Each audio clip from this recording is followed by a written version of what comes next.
시청자 여러분 안녕하십니까? 12월 8일 화요일 예민수의 시시각각 1부 시작합니다.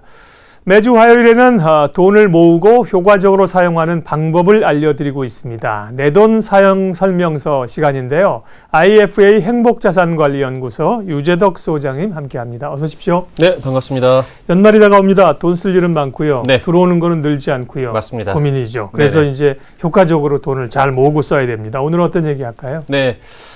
뭐 예전 시간에 이제 쭉 이제 종잣돈 만들기라든지 또 뭐 재무적인 목표 어떻게 잡아라 이런 것들 좀 말씀을 드렸는데요. 네. 그래서 뭐 최근에 이제 펀드나 이런 것들을 이제 그런 목돈을 모으기 위해서 가입하신 분들이 또 많이 있고 또 뭐 앞으로 어떻게 펀드를 가입할지 고민하시는 분들이 계시는데, 그러니까 사실 우리나라는 이제 펀드가 너무 많이 있습니다. 그래서 천차만별인데 우리나라 시장이 사실은 이게 장기적으로 잘 운영되는 펀드들이 있음에도 불구하고 어떤 판매사의 어떤 수익 때문에 자꾸 신규 펀드를 만들어내고 이제 가입을 이제 시키다 보니까 조금 엉망인 펀드도 좀 꽤 있는데요. 사실은 이제 원금 손실이 있는 만큼 무조건 우리가 판매 직원의 말만 믿을 게 아니라 우리 시청자분들도 어느 정도의 원칙은 좀 가져가셔야 되기 때문에 오늘 이 시간에는 펀드를 이제 투자하는 요령, 그래서 합리적인 기대 수익률이라든지 또는 투자 기간, 또 펀드를 분류하는 방법, 또 이제 소득공제, 세액공제 민감하지 않습니까? 그래서 그런 것들에 대해서 안내를 좀 해드리도록 하겠습니다. 자금을 모으고 운영하는데 한 축이 분명히 되는 거죠. 펀드를 운용하는 거예요. 네네, 펀드에 맞습니다. 가입하는 거. 오늘은 이제 좋은 펀드를 고르는 요령과 투자하는 방법을 알려주신답니다. 그러면 펀드에 투자할 때 일단 그 합리적인 기대 수익률을 먼저 좀 산정을 이렇게 하라고 그러시잖아요. 네네네. 수익은 사실 높을수록 좋은 거잖아요. 네네. 그렇지만 뭐 어느 정도 목표치를 가지고 그런 게 좋다는데요. 기대 수익률을 산정하는 게 어떻게 하면 됩니까? 그렇죠. 우리 이제 뭐 가입하신 분들 가장 민감한 게 네. 이제 수익률인 것 같은데요. 그래서 제가 말씀드릴 게 이제 첫 번째 원칙은 합리적으로 기대 수익률을 좀 가져가셔라 이런 얘기입니다. 왜냐하면 이제 펀드 투자를 하다가 이익이 났을 때는 아 좋다라고 그러시다가 네. 이제 뭐 손실이 나게 되면은 아니 내 돈 어디 갔지라고 이제 생각하시는 분들이 많은데요. 어느 정도 이익이 났을 때는 좀 매도하는 그런 전략을 좀 가져가셔야 되는데 네. 제가 지금 말씀드리는 이제 기대 수익률이 뭐 100% 맞지는 않겠지만 제가 이제 말씀드리는 원칙은 이렇습니다. 과거에 이제 우리나라의 코스피 시장을 보면은 1980년도에 100포인트에서 이제 시작을 하지 않았습니까? 그래서 2015년 정도, 한 35년 정도 이제 운영이 돼서 2000포인트 이제 언저리에서 왔다 갔다 하고 있는데, 그게 이제 35년간의 이제 평균 수익률을 보면은 100에서 한 20배 정도 오른 걸로 보면은 한 8% 내외 정도가 아마 이 우리나라 시장의 연평균 아마 수익률이 되지 않을까 이렇게 조심스럽게 생각을 해보는데요. 네. 특히 이제 적립식 펀드를 이제 운영하시는 분들은 꾸준하게 한 3년 이상을 좀 하시다 보면은 그 정도의 이익이 날 이제 순간이 오실 겁니다. 그때 이제 어느 정도 매도를 좀 하시고 또 적립식으로 꾸준히 운영을 하신다면 아마도 좀 좋을 것 같은데요. 너무 큰 욕심 부리지 말고 물가 상승률의 한 2배 정도만 이익을 이제 취하는 그런 전략을 좀 가시가 좀 좋으실 것 같고요. 네. 또한 뭐 시장이 당연히 조정이 있을 경우에는 적정 수익이 난 부분에 대해서 판매를 하고 다음에 네. 대비를 해야 되는데, 이제 앞으로 미국 금리 인상도 좀 앞두고 있지 않습니까? 제가 보기에는 주가가 지금부터 조정을 좀 받고 있으니까 기존에 좀 이익이 내신 부분들이 있으면은 환매를 좀 하시고, 앞으로 이제 꾸준히 들어가실 적립식 펀드들은 제가 보기에는 저가에 매수할 수 있는 좋은 기회니까 멈추지 않는 게 일단은 좋지 않을까 이렇게 생각해 봅니다. 네. 통상 이제 뭐 시장 금리 한 2배 정도 이렇게 말씀하시는 분도 있고요. 소장님은 이제 물가 상승률의 2배 정도를, 그러면 이제 우리가 물가가 한 2% 정도, 그죠? 2% 중반. 네네, 이 정도잖아요. 맞습니다. 예. 한 2배 정도의 목표치를 가지고 이 목표치에 오면 일부 좀 실현하고 또 새롭게 들어가고 네. 이런 전략을 가져가라고 하셨습니다.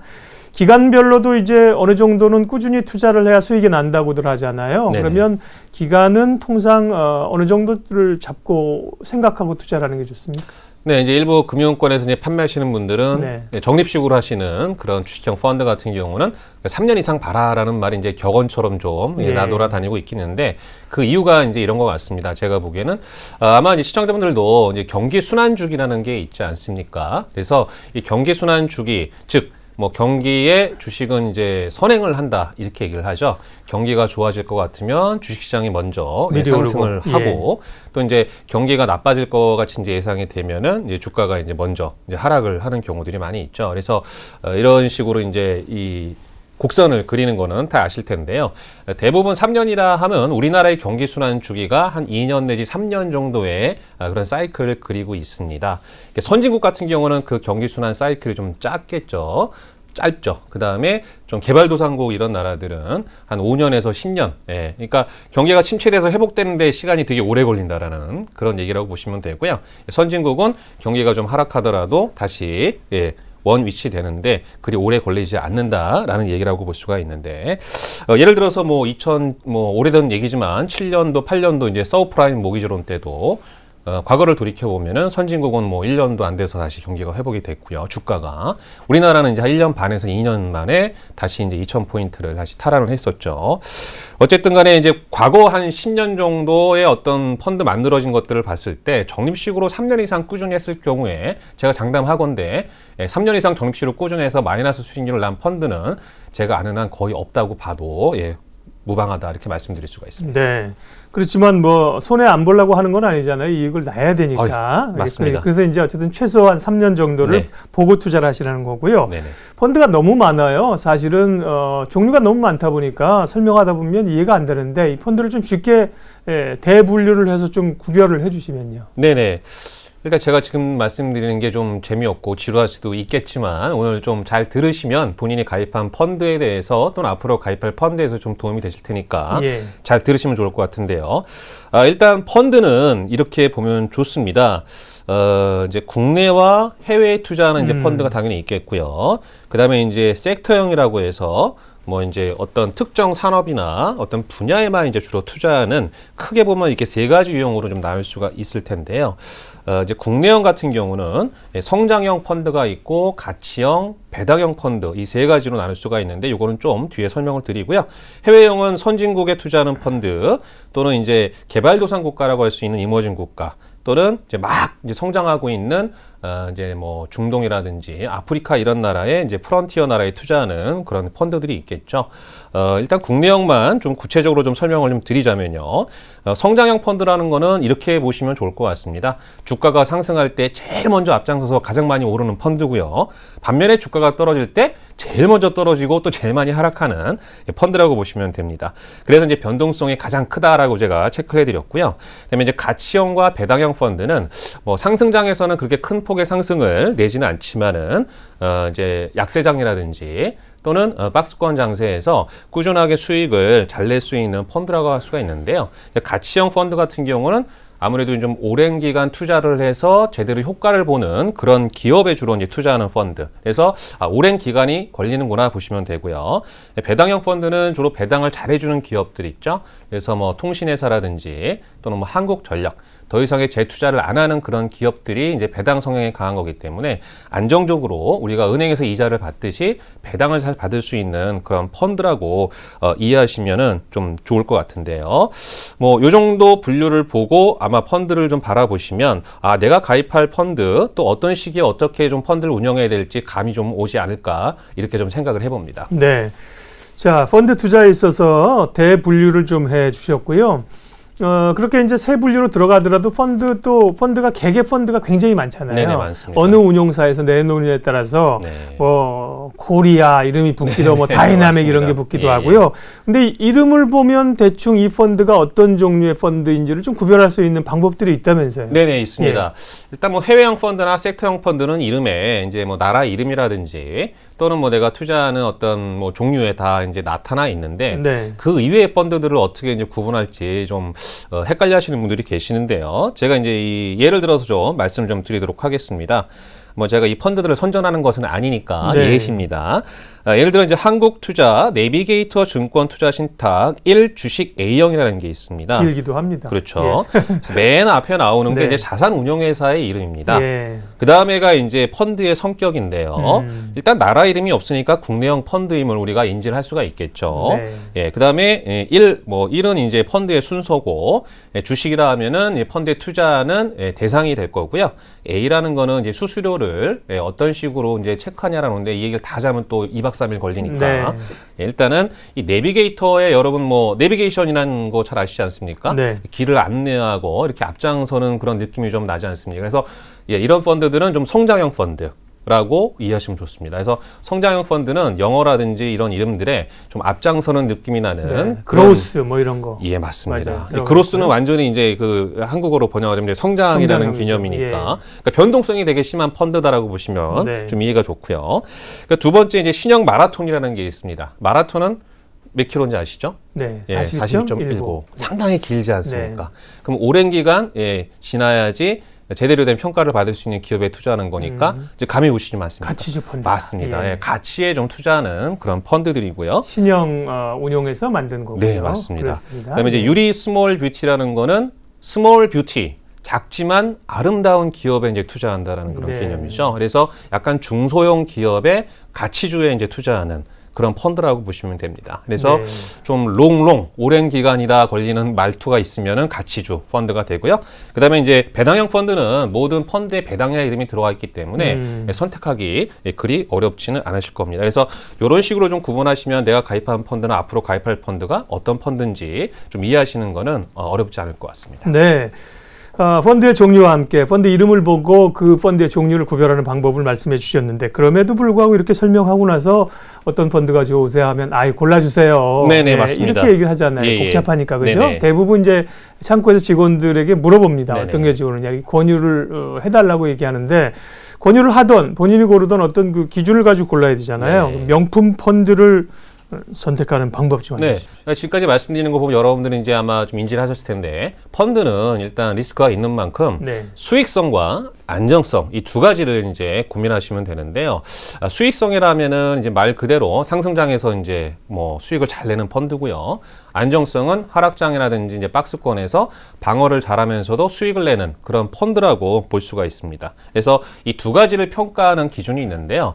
보통 우리가 이제 어떤 뭐 호텔도 뭐 1성급에서 5성급 호텔이 있듯이 펀드도 적어도 한 3년, 5년 이상 운영이 되면서 꾸준히 그 두 가지 기준을 충족하는 그런 펀드들이 있습니다. 그래서 여러분들이 이제 펀드 평가 기관이 펀드 닥터라는 그런 사이트가 대표적인 사이트가 있는데요.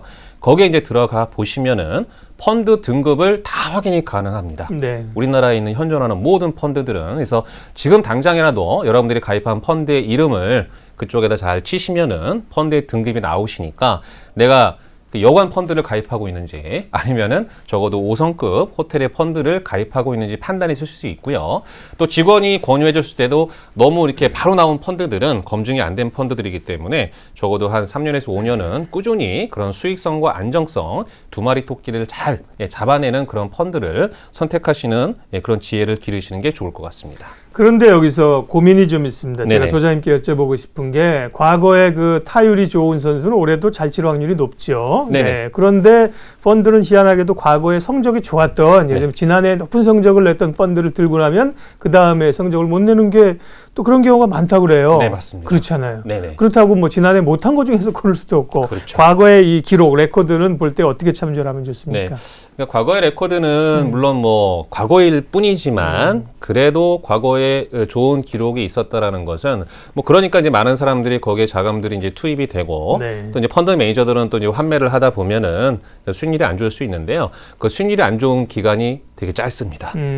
그러니까 좀 먼 미래를 보고 제가 3년 이상을 바라보라 이렇게 말씀을 드린 거는 뭐 과거에 수익률이 좋다고 당장 내가 1년 이내에 좋은 수익률을 기대하는 거는 그렇게 바람직하지 않은 자세고요. 일단 검증이 된 만큼 그런 펀드에 꾸준하게 적립식으로 운용을 하신다면은 제가 보기엔 3년 뒤에는 제가 말씀드린 그 충분한 기대 수익률 정도는 달성이 가능할 거다라고 말씀드리고 싶습니다. 네.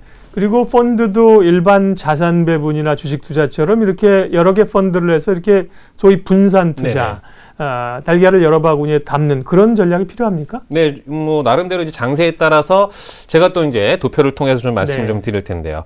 우리가 이제 뭐 주식시장을 강세 시장이다, 또 약세 시장이다, 또는 뭐 강세와 약세를 왔다 갔다 하는 박스권이다 이렇게 얘기를 하는데요.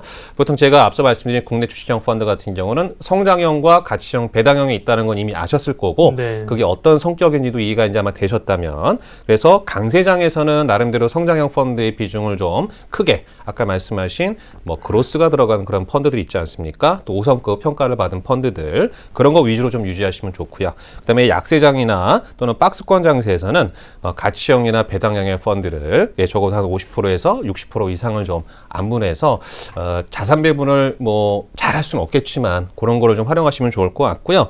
또 이제 직원들이 판매만 하고 안 알려주는 경우가 많이 있지 않습니까? 네. 적어도 내가 수수료를 한 1-2% 정도 내고 있으니까 직원들한테 꼼꼼히 좀 전화를 걸어서 내 펀드가 어떻게 운영되는지 물어보고 좀 판매의 필요성이 있으면 그런 것들을 요구하시는 것도 하나의 권리가 아닐까 이렇게 생각을 하고 있습니다. 네. 마지막으로 이 세제 혜택을 볼 수 있는 펀드들도 있잖아요. 네네. 그런 것들은 기본적으로 좀 가져가시는 게 좋지 않습니까? 소개 좀 해주세요. 예, 당연히 좋죠. 두 가지가 있죠. 연금저축펀드, 물론 이제 뭐 보험사 상품도 신탁도 네. 있지만요. 연금저축펀드는 지난 시간에도 간단히 설명을 드렸지만은 연간 400만 원 한도 내에서 이제 세액 공제가 이제 가능하죠. 그래서 연 5,500만 원 이하의 이제 소득자 분들한테는요. 66만 원, 그죠? 16.5%의 세액 공제를 이제 해주고 있고요. 그 이상인 분들에 대해서는 13.2%인 52만 8천 원을 환급을 받을 수가 있습니다. 그래서 아직 불입을 못하신 분들이 있으면은 남은 기간 동안 불입을 하셔서 환급 효과를 좀 받으시고요. 두 번째로 이제 올해 만료되는 이제 소득공제 장기 펀드가 있습니다. 그러니까 12월 31일까지지만 장이 이제 마감이 되기 때문에 30일까지는 꼭 가입을 하셔야 되는데요. 연소득 5천만 원 이하이신 분들이 5년 이상, 10년까지 운영이 가능한 상품으로 연 납입 한도가 한 600만 원 정도 됩니다. 그래서 납입액의 한 40% 정도를 이거는 이제 소득공제를 해주는 그런 상품이니까요. 5년 이상 내가 운영이 가능한 그런 것들이라면 제가 말씀드린 그런 5성급 펀드들을 잘 찾으셔서 꾸준하게 하신다면은요, 소득공제도 좀 받으시고 또 세액공제도 받으시고 또 이익이 날 수 있는 그런 세 가지 토끼를 좀 잡을 수 있지 않을까 말씀을 드리고 싶습니다. 내돈 사용 설명서, 오늘은 펀드 투자와 관련된 기본적인 개념부터 해서 투자 요령을 말씀해 주셨습니다. 유재덕 IFA 행복자산관리연구소 소장님 함께했습니다. 고맙습니다. 네, 수고하셨습니다.